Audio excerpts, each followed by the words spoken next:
Aujourd'hui, on se retrouve avec Mina pour aborder un sujet qui suscite l'intérêt de nombreuses femmes. Coucou Mina. Oui, Kram. Alors aujourd'hui tu es là pour nous parler de quel thème? Alors du coup aujourd'hui ce sera l'entrepreneuriat et vie privée, surtout entrepreneuriat chez la femme et Un thème très attendu d'ailleurs. désolé messieurs, mais femme entrepreneur, vie de couple, comment faire la part des choses. Très intéressant. On a hâte de savoir. Donc, du coup, déjà est-ce que tu peux un petit peu nous introduire ton sujet, nous expliquer en quoi ça consiste? Alors surtout moi déjà j'en parle pourquoi parce que je suis maman entrepreneur, hein, Kram, Ouais, c'est vrai. Donc il faut savoir que Mina est maman de 3 petites princesses et elle est également fondatrice de Sweet Bougie Mina. Donc elle a la partie prestation à Paris, donc 106 boulevard de Sébastopol, on le rappelle, et aussi elle est formatrice. Effectivement, donc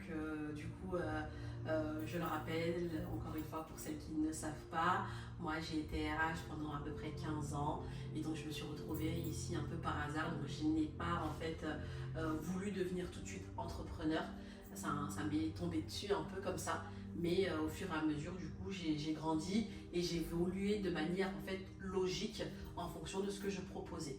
Donc moi déjà le premier conseil que je pourrais donner aux femmes entrepreneurs, c'est de dissocier vie privée et vie professionnelle. Donc ne pas faire comme moi quand j'ai commencé, parce que de ma nature un peu aller tout de suite, je suis comment je pourrais dire très, je vais pas dire très spontanée, mais je fais les choses très rapidement, c'est-à-dire que dès que j'ai une idée en tête, je me lance directement. Donc du coup, j'ai pas dissocié le téléphone pro et le téléphone perso. Donc déjà, première erreur à ne surtout pas faire. Les réseaux sociaux, pareil, on dissocie bien les réseaux sociaux professionnels et personnels parce que les gens sont très intrusifs. Les gens aiment rentrer dans la vie privée des gens. Donc il faut faire attention. On en dit, mais pas trop. Un juste milieu. Voilà. On en dit parce que du coup les gens veulent savoir qui se cache derrière ce business et on n'en dit pas trop aussi pour pouvoir préserver sa vie familiale, son couple, c'est très important. Donc du coup on aura ce côté-là, cet aspect-là. On aura également l'aspect communication, c'est-à-dire que le conjoint il n'a pas signé pour être entrepreneur ou avoir une femme entrepreneur, une femme qui est moins disponible, moins à l'écoute. Donc, du coup, quand vous vous retrouvez en fait dans cette situation-là, ne pas hésiter à communiquer et à rassurer son partenaire. C'est-à-dire, t'inquiète pas, si je le fais, c'est pour nous. Et c'est vrai que les femmes, c'est souvent ça. Quand on fait quelque chose, c'est souvent pour le couple, c'est souvent pour la famille. Très rares sont les femmes égoïstes. Honnêtement, c'est vraiment pour propulser la famille vers le haut. Donc, rassurer. Les hommes ont besoin d'être rassurés, c'est un peu comme des enfants. Faut les rassurer, faut également les flatter un peu dans leur ego. Donc pas hésiter à les impliquer dans vos projets pro, leur demander leur avis, qu'est-ce que tu penses de ci, je veux déménager. Vraiment les valoriser d'une manière générale. Donc, ça sera toujours dans le domaine communication. Ensuite, on aura le volet organisation. On est des femmes, moi je suis pas vieux jeu, mais je pars quand même les principes où une femme a quand même des obligations. Si vous êtes en couple, la personne avec qui vous êtes n'a pas signé pour que vous soyez entrepreneur. C'est-à-dire que quand vous avez rencontré cette personne, peut-être que vous ne l'étiez pas, peut-être que vous ne travailliez pas, peut-être que vous étiez salarié, donc vous ne pouvez pas imposer en fait ce mode de vie à votre conjoint ou à votre conjointe si vous êtes un homme, parce que c'est un mode de vie l'entrepreneuriat. C'est-à-dire qu'un salarié quand il rentre chez lui, il pose son téléphone, c'est fini, on passe à autre chose, on a la vie privée qui prend place et on peut partager avec sa famille, ses enfants. Quand on est entrepreneur, c'est totalement différent. On ne met jamais la clé sur le verrou, c'est-à-dire que la porte est toujours ouverte. Le téléphone, les mails, même quand vous êtes en vacances, les appels incessants, les cas de force majeure, les choses que votre équipe ne peut pas gérer au quotidien, ce sera vous. Et malheureusement, si vous êtes en vacances en famille, vous ne pouvez pas y déroger. Vous serez obligé de répondre. Donc, la première chose, déjà, essayez de faire la part des choses dans un premier temps. Et du coup, toi, qu'est-ce que tu pourrais nous donner comme astuce? Alors, déjà, déjà, rassurer son partenaire. Le rassurer son partenaire ou sa partenaire. Lui expliquer que si vous faites les choses, c'est pour la famille. Du coup, Mina, est-ce que tu accompagnes des mamans entrepreneuses?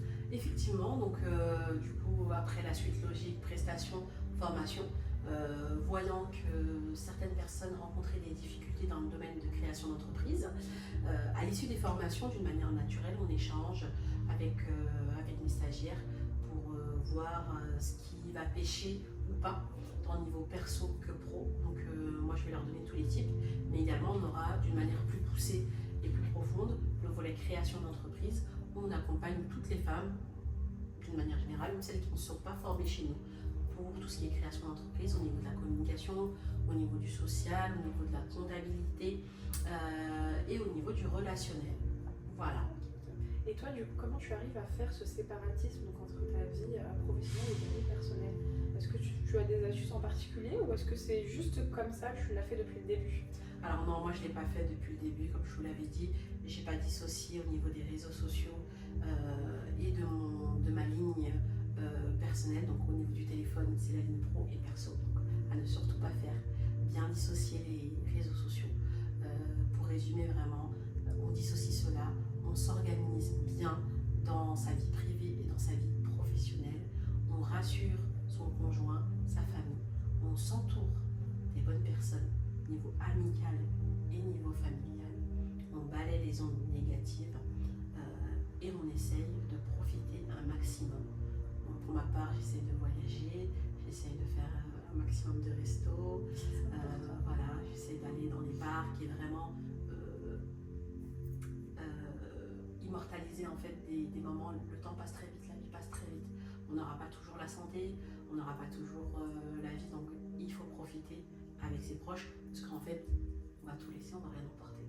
Donc, si on ne profite pas, qu'est-ce qui reste derrière? Rien du tout. Et, excuse-moi, nos enfants et nos conjoints n'ont pas signé pour avoir une même entrepreneur. Donc, faites la part des choses. Un business, ça peut s'envoler, ça peut s'écouler. Mais la famille, si elle s'écoule, si le couple s'écoule aussi, il ne reste plus rien du tout. Combien aimeraient avoir cette base? Ils ne l'ont pas, ils ont tout l'or du monde, toute la richesse du monde, mais Ils n'ont pas la famille. Ils n'ont pas la famille, et surtout le bonheur et la paix, ça ne s'achète pas. Donc, sachez faire vraiment la part des choses. Donc du coup, on va rebondir avec une petite question de notre côté, parce que je sais que ce soit moi ou les personnes qui nous regardent, on se demande comment tu vois en fait, d'un point de vue extérieur, la vision un petit peu sur le fait que la femme n'a pas forcément sa place dans l'entrepreneuriat. Alors, j'irai droit au but en disant que c'est totalement faux, parce que déjà on est plus de femmes que d'hommes, et de nos jours, on recherchera les statistiques, je pense que ça se talonne un peu, il y a énormément de femmes entrepreneurs, il y a des micro-entrepreneurs, il y a des femmes qui ont énormément de talent, qui malheureusement ne sont pas propulsées vers le haut parce que justement elles ont la contrainte de la vie personnelle, c'est compliqué pour elles. Un homme il veut entreprendre, il sort de chez lui, il laisse sa femme et ses enfants, il se lance, il n'a aucune contrainte.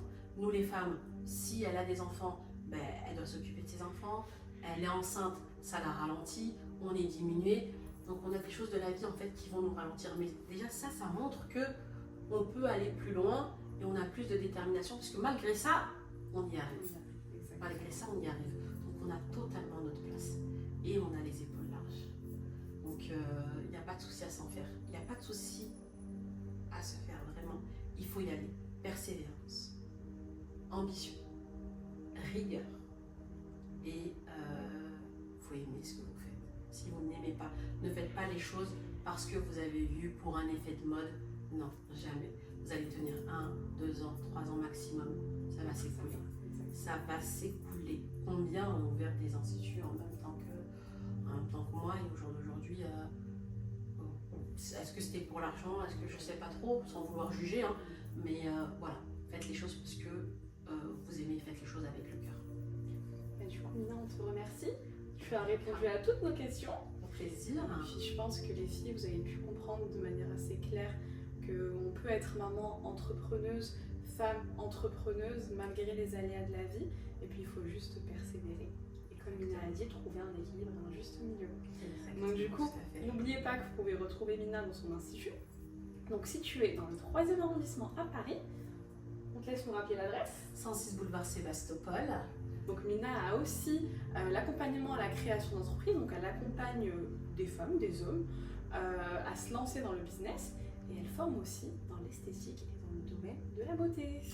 Voilà, et on se retrouvera très bientôt, Ikram, pour le prochain thème. Exactement, donc le prochain Porte-rassure. thème, je vous spoil un petit peu, ça va être sur la ménopause, donc un sujet tabou, mais qui est très présent dans la vie d'aujourd'hui, dans la société d'aujourd'hui, qui peut être très difficile à accepter pour certaines femmes, mais en soi ce n'est pas une fatalité. C'est une épreuve, mais comme toute épreuve, elle peut être surmontée. et puis encore une fois on est des femmes et on est fortes. Voilà. On vous dit à bientôt les À filles. bientôt. Merci.